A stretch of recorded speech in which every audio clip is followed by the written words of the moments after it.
Whilst the poor of Southwark danced on the frozen Thames, the merchants of London were doing something very different. They were throwing feasts so extravagant that it could bankrupt a small parish. This was Georgian Christmas as a power display.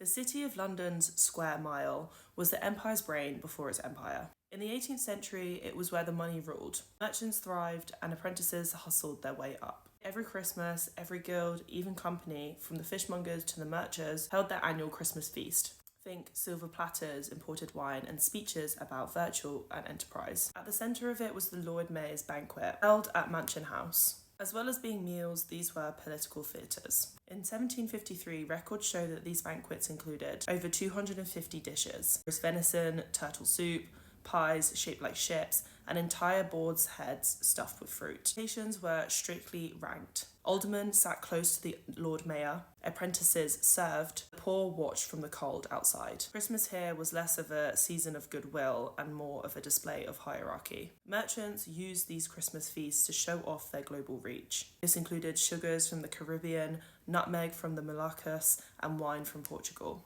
Every table was a map of the empire, and every bite was built upon trade and slavery. Not everyone in the city was feasting. Apprentices, young men bound to masters, lived in cramped quarters and strict routines. They worked 6 days a week, often sleeping above their shops. Christmas was their only reprieve, the only day that they could drink, flirt, and break curfew. Apprentices' Christmas processions became notorious. They paraded through Cheapside, banging pots and singing carols that mocked their masters.